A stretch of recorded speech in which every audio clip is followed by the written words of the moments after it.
Ah bah ouais, ça y est, ça commence. Ah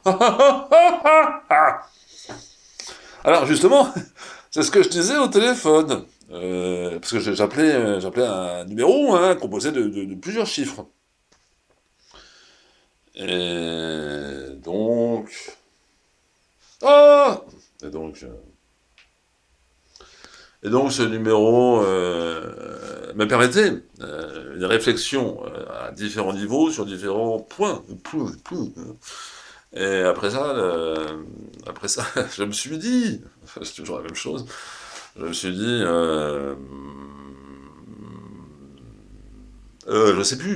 je sais plus ce que je me suis dit.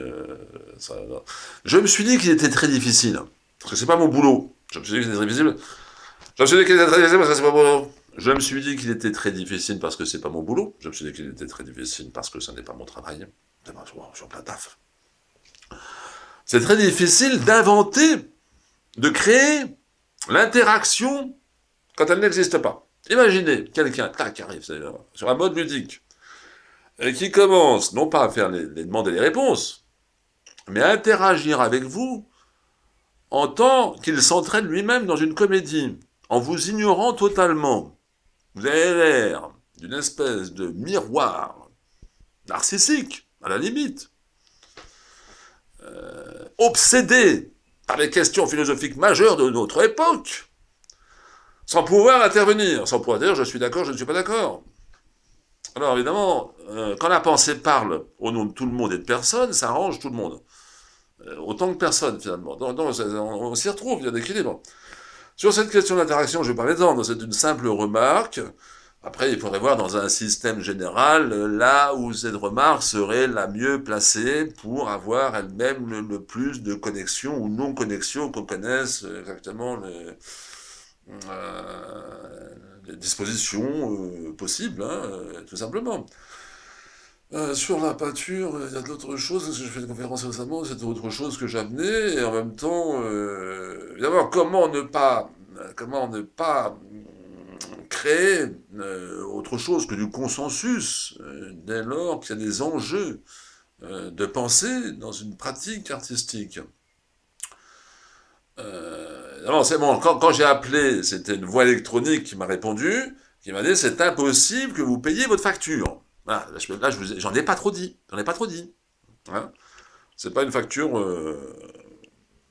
c'est pas une facture de magasin où je suis allé dans la journée. C'est une facture. Et ben j'ai posé la question. Alors c'est un peu de technique. Hein. Est-ce que vous, puisque vous avez le droit d'enregistrer les voix des personnes, des usagers, des clients qui vous appellent avec le numéro qui sert à nous sortir des situations complexes, et même à payer nos factures, hein, du coup, quand on ne paye pas les factures, ça complexifie les situations. L'argent est une espèce de moteur de l'histoire, aidant la lutte des classes pour rendre une espèce de vivacité au nerf de la guerre. Pas d'argent, pas de guerre, trac, pas la paix s'achète. Voilà. Faut le savoir, c'est tout l'intérêt de la question. Mais d'un autre côté, plus sérieusement, sur un air plus docte, docte, docte. Non, c'est une façon plus posée, tout simplement, mon ami, de façon plus posée pour pouvoir discuter. Eh bien, je dirais, je dirais que oui, c'est pas une nécessité. En même temps, ça recadre. Hein, ça recadre. Ah non, c'est mieux avec ça. C'est mieux, c'est plus sérieux. Bon, alors, je donne les faits. Parce que je suis pas lunatique, hein. Je suis pas lunatique, j'ai des lunettes et tout. Ça n'a rien à voir. Mais, alors, je fais un gars, il fait un truc comme ça.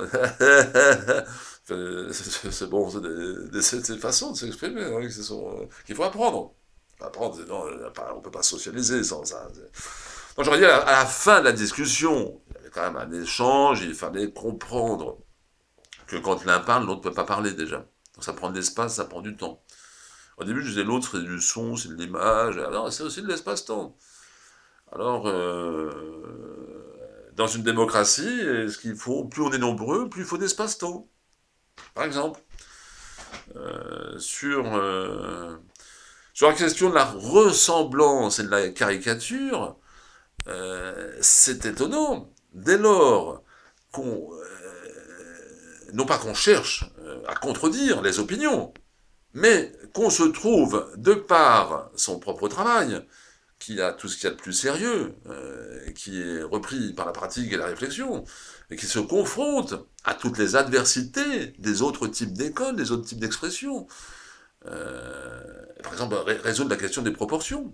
Des proportions. Hein, est-ce que c'est ces petits rapports qu'on écrit à un 5e, à un 13e, etc., et qu'on va accepter parce que ça aurait fait école dans l'histoire de l'art, mais on ne sait pas à quoi c'était associé. D'autant qu'à l'époque, ils créaient des savoirs, mais ils n'avaient aucun savoir sur le cerveau. Bon, ils ont fait une hypothèse pour dire que le cerveau se logeait plutôt en haut qu'en bas. Hein. C'est quand même ça le truc. Ils n'ont pas dit plus à gauche qu'à droite, hein, parce qu'ils ne savaient pas qu'il avait deux cerveaux à l'époque. Hein. Alors le troisième cerveau de l'affaire, je ne peux pas vous dire qui c'est, j'en sais rien. Mais sinon, bon, sur la question des proportions de la perspective de l'espace et même de la photo qui change des choses, et la photo, on y pense qu'à partir du moment où on croit, et on croit savoir qu'elle dit l'acuité, visuelle, alors qu'il n'en est rien de rien. C'est-à-dire que l'acuité visuelle serait associée au réalisme comme style pictural. Ce qui est complètement invraisemblable. C'est une hypothèse qui n'a jamais été vérifiée. On ne vérifie pas ces hypothèses. Et après, on a une espèce d'ouverture totale à la production déresponsabilisante qui intègre tous les niveaux de pratique sans qu'il n'y ait plus rien qui réellement puisse faire un enseignement artistique ni même avoir une valeur collective en tant qu'enseignement artistique. Voilà. Donc cette question sur la société, de savoir s'il y a un numéro, par exemple, là, si j'avais fait, bon voilà, je fais un numéro hein, avec un certain nombre de chiffres, je veux parler à la société. Bonjour société, que fais-tu? Je veux parler avec la société pour savoir ce que je peux faire en tant qu'artiste. La société va dire, bah tiens, fou. On en est là à l'heure actuelle. Un simple petite digression, donc petite interrogation, je dirais, citoyenne. À bientôt, au revoir.